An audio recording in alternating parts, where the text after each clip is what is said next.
Nous allons faire plusieurs lectures, frères et sœurs, ce matin. Ce que je l'ai dit tout à l'heure, c'est que j'ai eu à cœur, en tout cas, ce matin, de nous entretenir sur la communion fraternelle. Et pour cela, nous allons reprendre ce que nous trouverons dans les Actes des Apôtres, chapitre 2. Ces paroles que le Seigneur nous a laissées.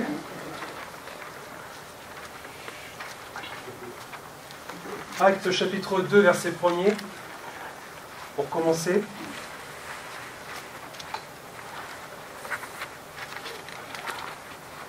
Les lectures se feront toutes dans les Actes des Apôtres.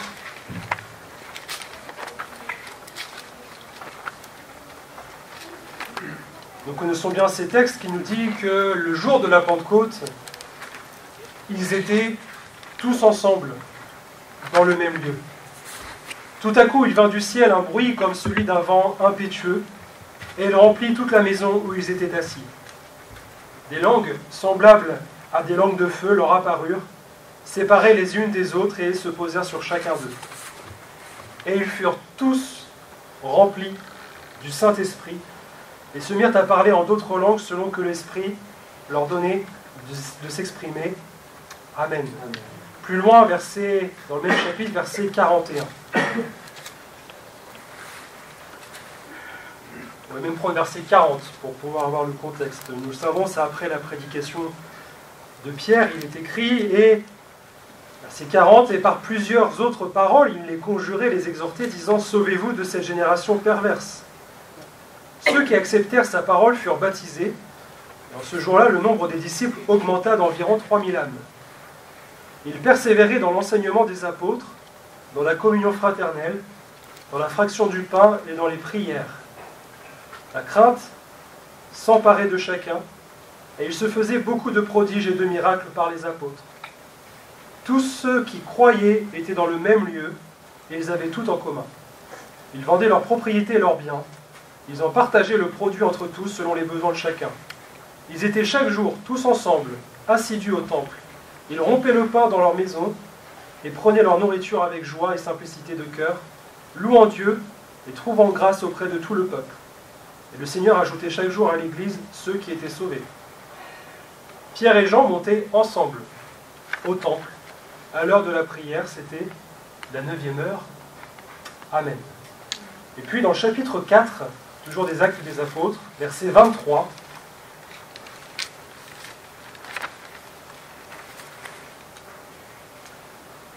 après avoir été relâchés, il est question ici de Pierre et de Jean, ils allèrent vers les leurs et racontèrent tout ce que les principaux sacrificateurs et les anciens leur avaient dit. Lorsqu'ils l'eurent entendu, ils élevèrent à Dieu la voix tous ensemble et dirent, « Seigneur, toi qui as fait le ciel, la terre, la mer et tout ce qui s'y trouve, c'est toi qui as dit par le Saint-Esprit, par la bouche de notre Père, ton serviteur David, pourquoi ce tumulte parmi les nations et ces vaines pensées parmi les peuples? Les rois de la terre se sont soulevés, et les princes se sont liés contre le Seigneur et contre son roi. En effet, contre ton saint serviteur Jésus que tu as oint, Hérode et Ponce Pilate se sont liés dans cette ville et avec les nations et avec les peuples d'Israël pour faire tout ce que ta main et ton conseil avaient arrêté d'avance. Et maintenant, Seigneur, vois leurs menaces et donne à tes serviteurs d'annoncer ta parole avec une pleine assurance en étendant ta main pour qu'ils se fassent des guérisons, des miracles et des prodiges par le nom de ton saint serviteur Jésus. » Quand ils eurent prié, le lieu où ils étaient assemblés trembla, ils furent tous remplis du Saint-Esprit et ils annonçaient la parole de Dieu avec assurance. La multitude de ceux qui avaient cru n'était qu'un cœur et qu'une âme. Nul ne disait que ces biens lui appartenaient en propre, mais tout était commun entre eux. Amen. Plusieurs lectures, frères et sœurs, et j'ai voulu les faire parce que moi, le mot qui m'a arrêté dans ma pensée pour nous, c'est le mot « ensemble ». Tous ensemble.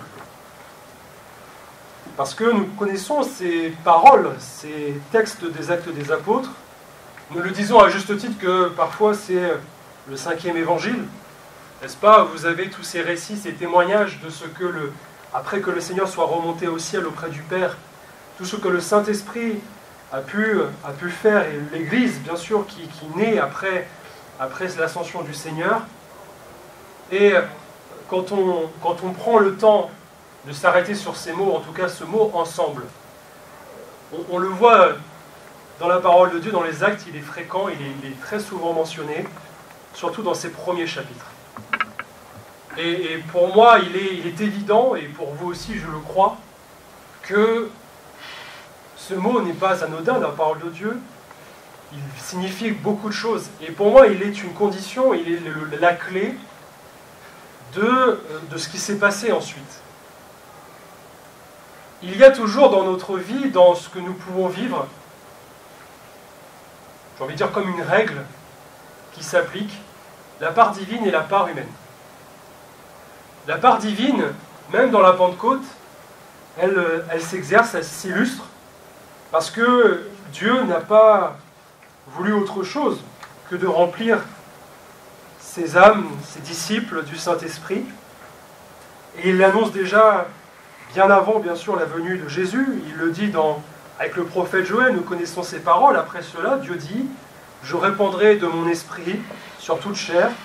Vos fils et vos filles prophétiseront, vos jeunes gens auront des visions, et vos vieillards auront des songes. » Joël chapitre 2, verset 28. Et on sait, d'ailleurs, dans la prédication que Pierre va apporter dans ce chapitre 2 des Actes des Apôtres, c'est aussi cette parole que Pierre va reprendre pour dire à ceux qui sont là, qui ont entendu, qui voient ces 120 fidèles remplis du Saint-Esprit en train d'exercer de parler en langue, en diverses langues, de dire mais voilà, ce qui se passe, c'est ce que Dieu a voulu et annoncé déjà avant que les choses n'arrivent.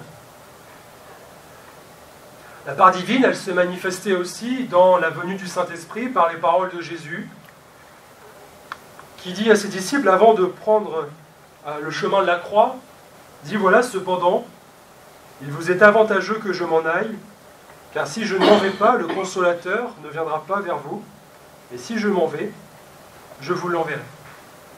Jean chapitre 16, verset 7. Alors que ce soit le Père, que ce soit le Fils de Dieu, Jésus, tous les deux ont annoncé la venue du Saint-Esprit. Et encore une fois, frères et sœurs, nous le voyons dans cette unité, la triunité de Dieu. Nous voyons bien que le Père, le Fils et le Saint-Esprit sont un, unis. Et le Saint-Esprit, ce n'est pas lui qui a dit « je viendrai », c'est bien le Père et le Fils qui ont dit qu'ils enverraient le Saint-Esprit. Jusqu'alors, le peuple d'Israël n'avait pas connu réellement le Saint-Esprit. Nous le savons, dans l'Ancien Testament, les hommes de Dieu, les prophètes, les rois, étaient saisis, les juges aussi, étaient saisis par l'Esprit de Dieu.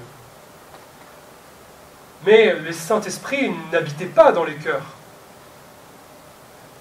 Le Saint-Esprit ne pouvait habiter dans le cœur de ces hommes. Ils étaient saisis par l'Esprit de Dieu. Pour nous, frères et sœurs, c'est différent. Parce que le jour où Jésus est mort sur la croix, il est ressuscité, la parole de Dieu est claire, elle nous montre, elle nous dit clairement que ceux qui croient dans ce sacrifice de Jésus, le Saint-Esprit vient habiter dans leur cœur. Ce qui veut dire que nous n'adorons plus dans un lieu, dans un temple, mais notre corps, notre être tout entier est un temple de Dieu en esprit. Donc, frères et sœurs, ça veut dire que nous ne sommes plus, nous, aujourd'hui, comme dans l'Ancien Testament, saisis par le Saint-Esprit. Ça veut dire quoi? Ça veut dire que, par exemple, si on devait mettre en parallèle la vie des hommes de l'Ancien Testament, c'est comme si on menait notre vie naturellement, et d'un seul coup, parce que Dieu avait décidé de se servir d'une personne, d'un homme, d'une femme, il pouvait parler à travers elle. Pour nous, frères et sœurs, ce n'est pas pareil. Nous sommes remplis du Saint-Esprit. Le jour où nous nous sommes convertis et que nous avons accepté Jésus, le Saint-Esprit est venu habiter en nous. Ce qui veut dire que toute notre vie, notre cœur, est constamment dans la présence de Dieu, dans le Saint-Esprit. Il n'y a plus besoin d'être saisi.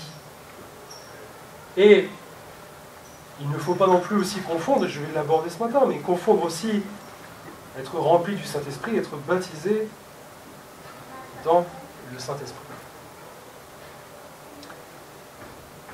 Il y avait donc cette part divine, cette volonté de Dieu de vouloir après la mort et la résurrection de Jésus, de remplir et de baptiser dans le Saint-Esprit ses enfants, tous ceux qui croiraient, tous ceux qui auront eu un jour la foi, qui auront reçu cette parole avec foi, qui auront dit oui, je suis un pécheur, Jésus est le Sauveur, Jésus a délivré mon âme de la mort parce que son sang me purifie de tout péché. Nous avons été, frères et sœurs, justifiés par Jésus. Nous avons été, par la grâce de Dieu, justifiés par Jésus. Mais, même s'il y a la part de Dieu, il y a la part humaine. Et ce que je voudrais relever ce matin, en tout cas souligner pour nous, et que cela nous serve aussi bien sûr pour la suite, c'est que cette condition réside dans ce mot « ensemble ». J'ai cherché, parce que je me suis dit quand même, qu'est-ce que ça veut dire ensemble? Nous, on a l'habitude de dire ensemble, c'est un groupe de personnes. Sauf que quand on prend le mot littéral en grec, ce mot ensemble va désigner, va combiner deux autres mots. Le premier, bien sûr, qui va dire personne assemblée, ensemble, à l'unisson. Mais aussi, et ça m'a étonné, c'est le mot passion, chaleur, ardeur. C'est pas seulement un groupe, c'est pas seulement des personnes qui s'assemblent, ce sont des personnes qui sont ensemble pour une même passion, pour des personnes qui partagent, qui ont la même chaleur, qui ont la même ardeur. Alors vous le savez, frères et sœurs, bien sûr que aujourd'hui, encore dans notre monde, les personnes s'assemblent. On peut très facilement se rassembler, trouver un intérêt commun, parce que nous partageons cet intérêt commun, cette passion. Les personnes se forment un groupe, s'assemblent, etc. Alors vous pouvez trouver diverses passions, bien sûr. Ça peut être dans le sport, ça peut être dans la culture, ça peut être dans diverses choses. Et même, malheureusement, les personnes s'assemblent, comme le dit la parole de Dieu, les moqueurs.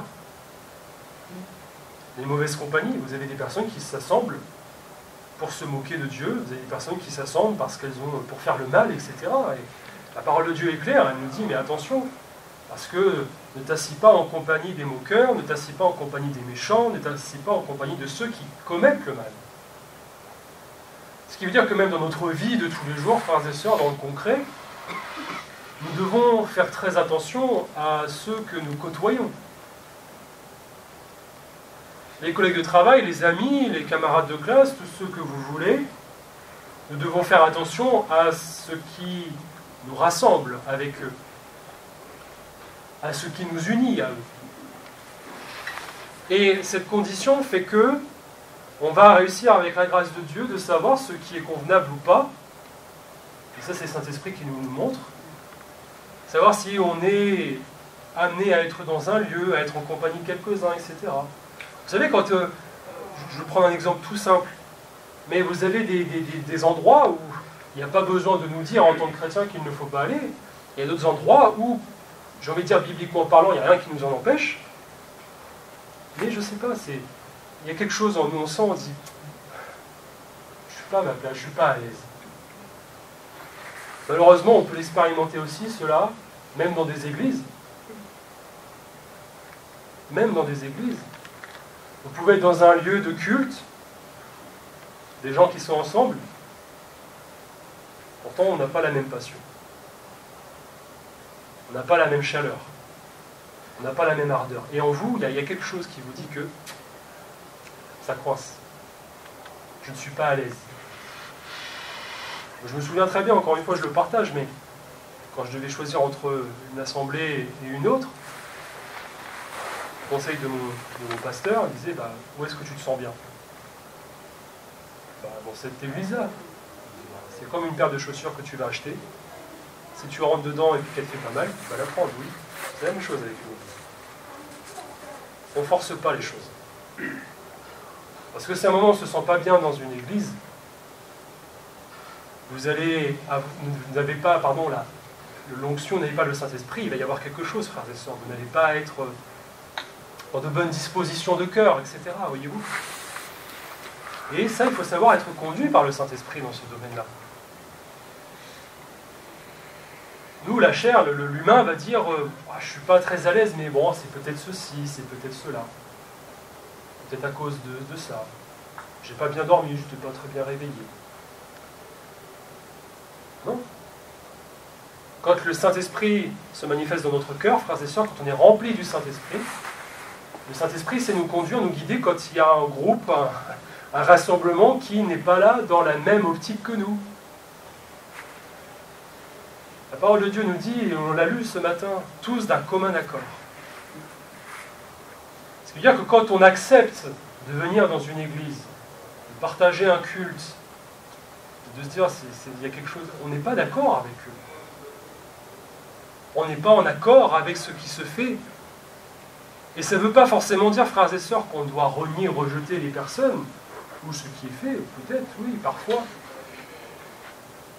Ça veut dire qu'on n'est pas d'accord.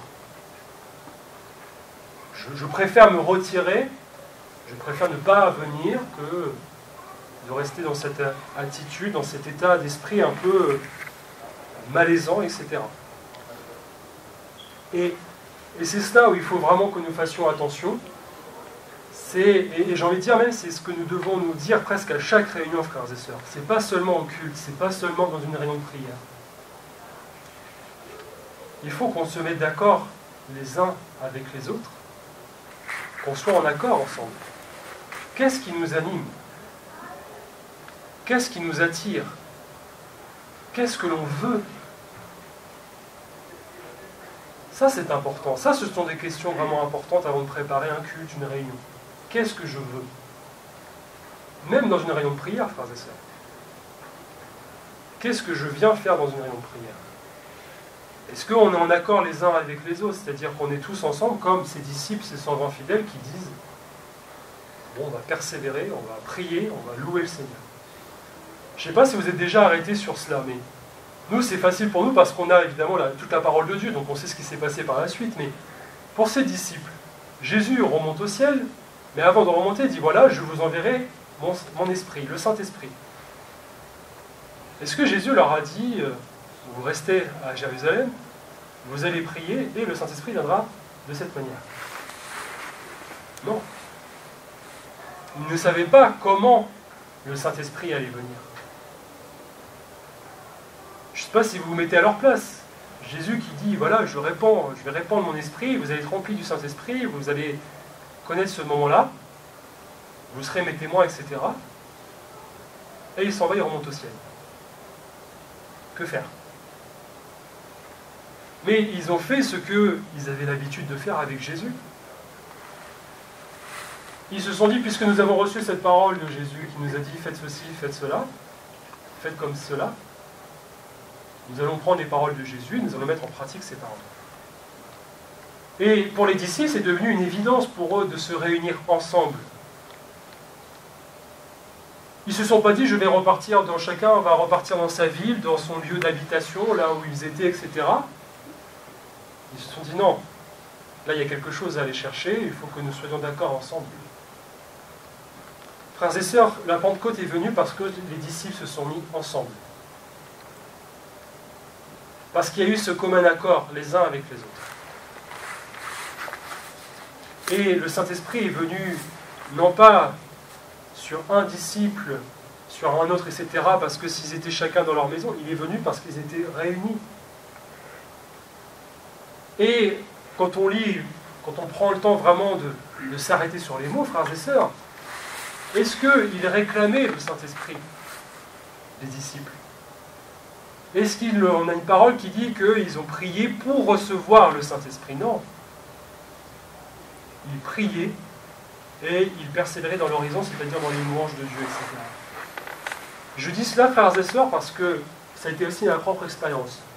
Quand on cherche, qu'on aspire à être baptisé dans le Saint-Esprit, on en fait une obsession. Ce qui est, j'ai envie de dire, une bonne obsession pour le coup, n'est-ce pas? D'aspirer, de désirer, de vouloir être baptisé dans le Saint-Esprit. Sauf que, à force de penser qu'à cela,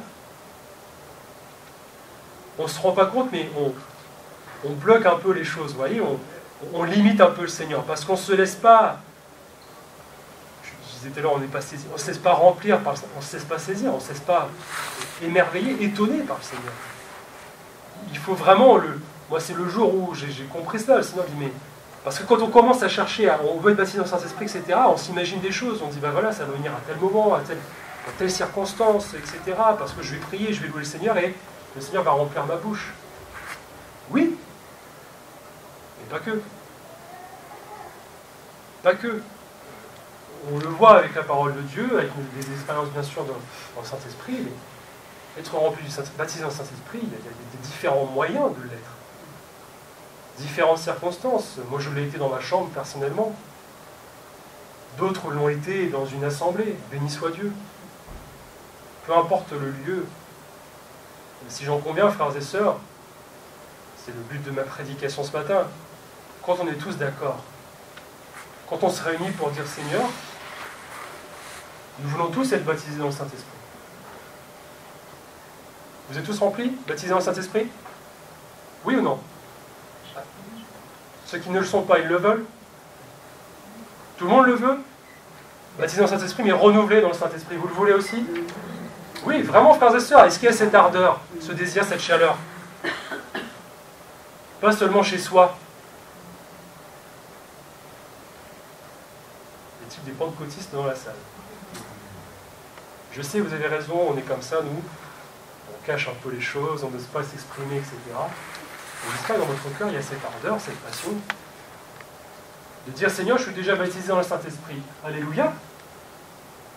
Mais ça ne suffit pas. Il faut être renouvelé tous les jours dans le Saint-Esprit. Maintenant, c'est-à-dire que je suis baptisé dans le Saint-Esprit. Ah, il y a autre chose, il y a des dons spirituels. Là aussi, je ne vais pas prier forcément tout le temps en disant Seigneur, accorde-moi un don spirituel, permets que je puisse apporter un don. Et puis, comme ça, on va essayer de se fabriquer des raisonnements. Non. Vous voyez, frères et sœurs, dans le peu d'expérience que je peux avoir, moi, je me rappelle le jour où j'ai apporté le premier don spirituel, je me disais, non, pas ici. Pas là, pas maintenant, Seigneur. C'était la retraite spirituelle Maison Rouge. Parce que moi, je me faisais tout un truc, je me disais, attends, il y a quand même 3 pasteurs là. Gilles, Pessal, Pascal, il y a l'église du Sentier, l'église de Melun. Enfin, je me disais, mais Seigneur, pas moi. Je ne peux pas apporter quelque chose dans ces... Tu te rends compte? Et vous avez toutes ces pensées qui vous envahissent, etc. Mes frères et sœurs, ça, c'est des pensées qui freinent le Seigneur. Alors, je crois que le Seigneur nous laisse un peu penser comme ça, puis à un moment, on dit, hey, par la foi. Peu importe qui est là. Si on reçoit quelque chose de la part de Dieu, on le donne. Attention. On s'examine bien sûr avant. Et la parole qui sera apportée, de toute façon, elle sera, comme le dit la parole de Dieu, elle sera examinée par les autres.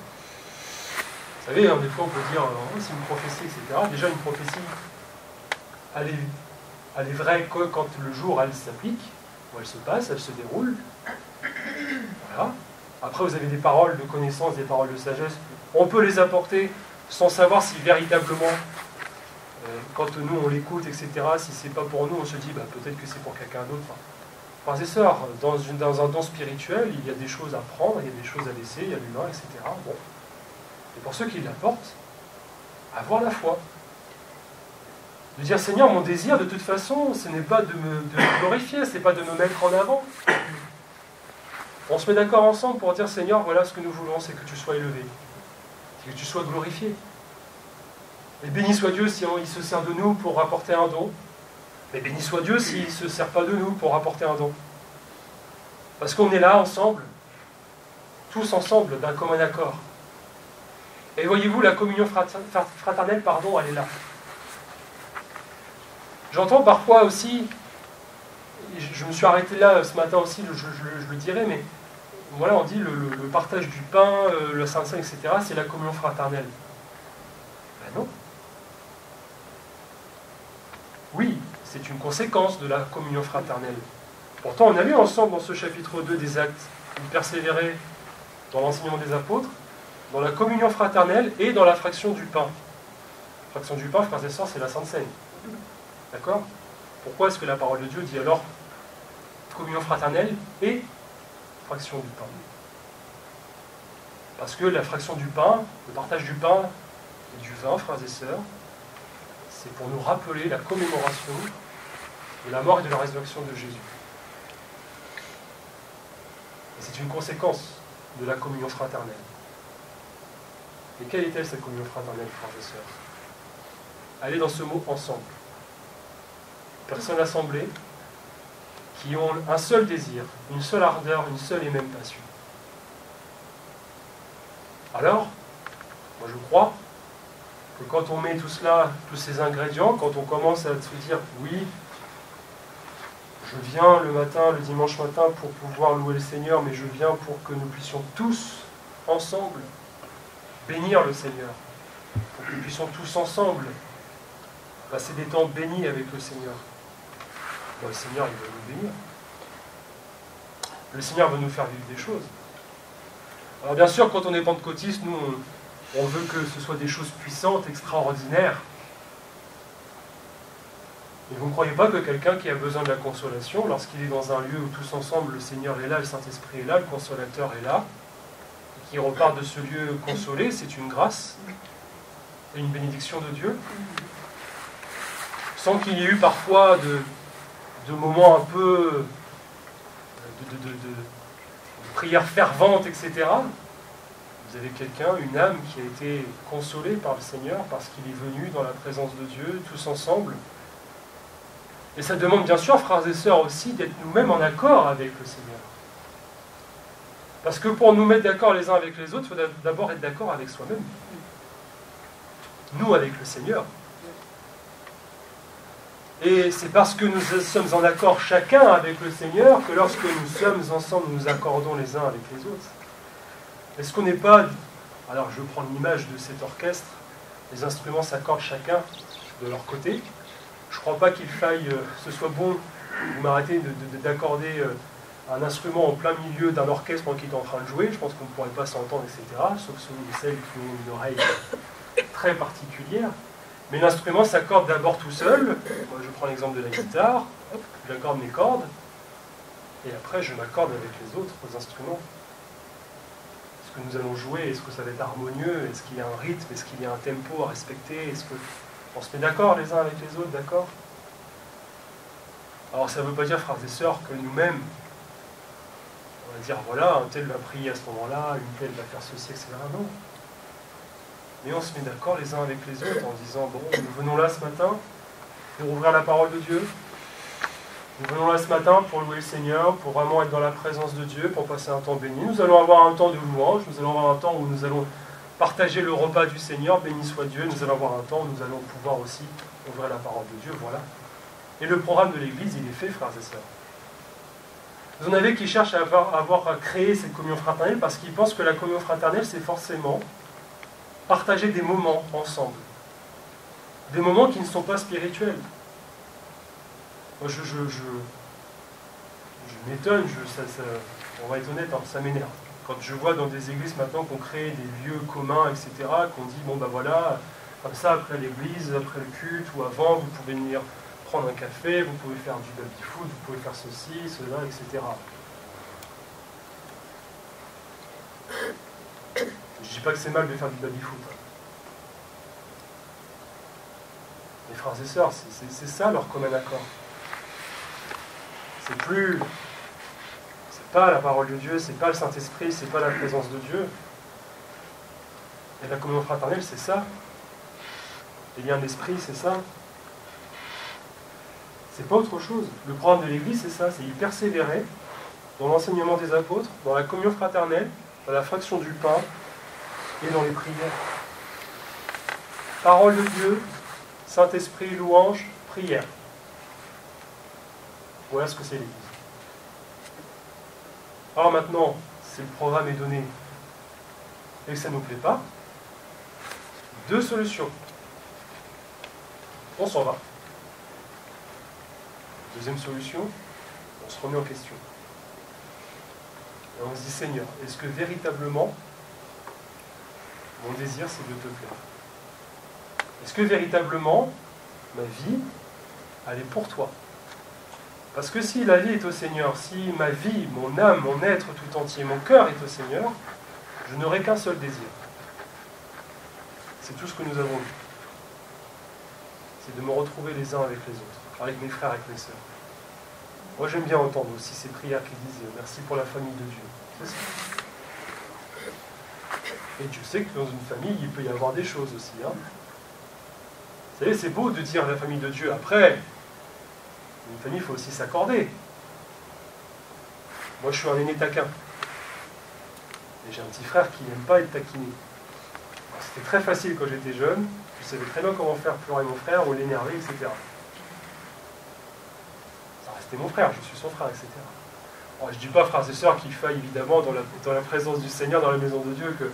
Mais vous voyez, quand il y a des caractères, des tempéraments, on va peut-être être un peu plus taquin, d'autres non, etc. Mais il faut respecter cela. Et chacun, nous devons prendre connaissance de l'autre en disant, bon, je vais peut-être pas les taquiner celui-ci ou celle-là. Et frères et sœurs, quand on est ensemble, enfin, peu importe d'ailleurs de quelle église on peut être, Rouen, Pontonnerre ou ailleurs, quand on est ensemble parce que l'autre a le même objectif que moi, parce que l'autre est aussi rempli du Saint-Esprit, parce que l'autre il a Jésus dans son cœur et dans sa vie, on est heureux. Il n'y a pas besoin de plus, on dit bon, ben voilà, on va prier ensemble, on va louer le Seigneur ensemble, et on fait abstraction de tout ce qu'il peut y avoir autour. Vous savez, c'est pas évident, hein. C'est pas évident, mais le Seigneur aussi sait aussi nous montrer parfois avec ceux avec qui on n'a pas forcément de lien spirituel à avoir. Il faut l'accepter. Il faut l'accepter, et frères et sœurs, après, c'est la décision et le choix de chacun. Comme je disais, hein, si vous voulez toujours aller dans une église où il n'y a pas l'onction, où la parole de Dieu n'est pas au centre, etc., ou comme je disais, il y a diverses choses qui vous dérangent, mais c'est votre choix. C'est pas le Seigneur qui vous met là. C'est parce que vous voulez continuer à être dans une assemblée, à vous assembler avec ceux qui n'ont pas la même passion que vous. Il y a un moment, je veux dire, il ne faut pas perdre son temps. Hein. Le temps est court. Le lien qui nous unit, c'est le Saint-Esprit, frères et sœurs. Et il n'y a qu'un seul esprit. Parce qu'il n'y a qu'un seul Dieu. Je ne crois pas que, malheureusement, aujourd'hui, il y a une génération, en tout cas les jeunes, de ce que je peux voir ou entendre. Je n'aurais pas non plus la prétention de dire que je connais bien sûr le Saint-Esprit parfaitement. Mais malheureusement, on est dans une génération qui ne connaît pas ou qui ne connaît plus le Saint-Esprit, vraiment. Nous avons la grâce, c'est vrai, quand on est dans une église où le serviteur de Dieu est un homme de Dieu, fidèle, etc., à la parole.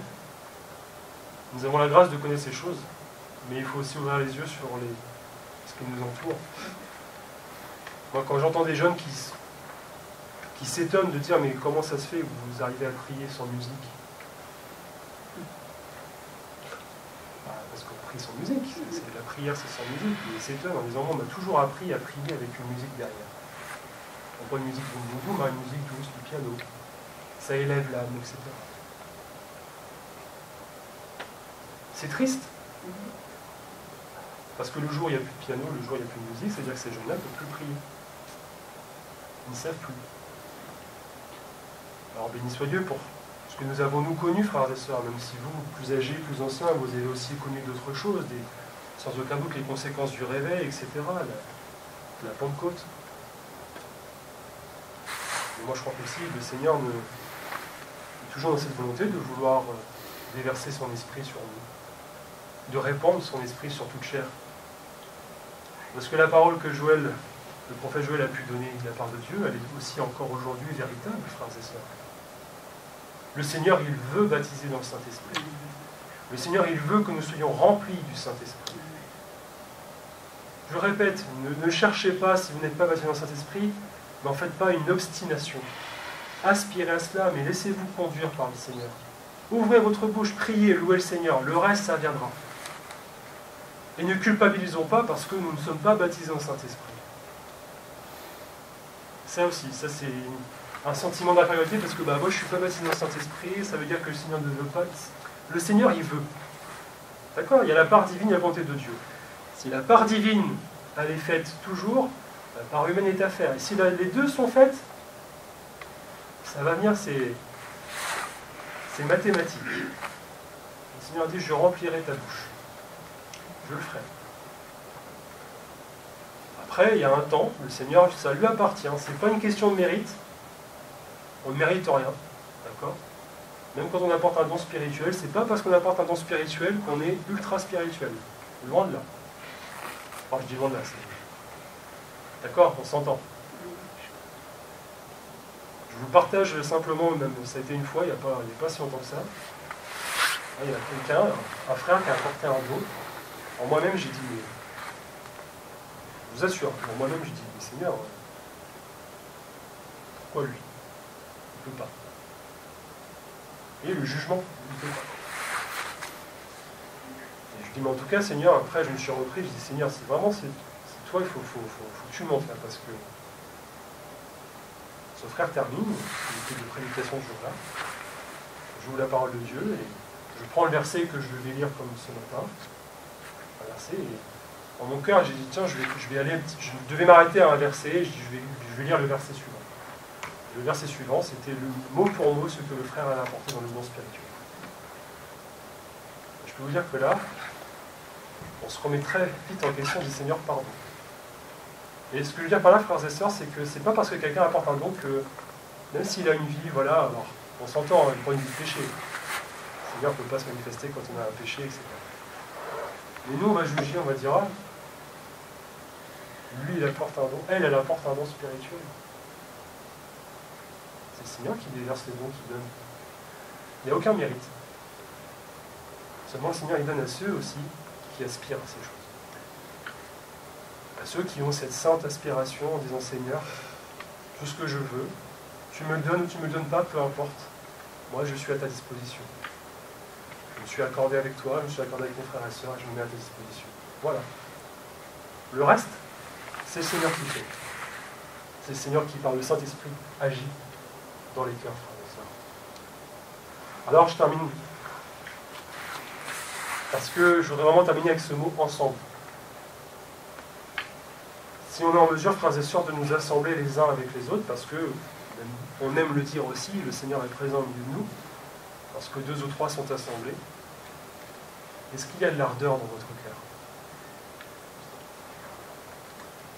Est-ce qu'il y a de la passion pour le Seigneur?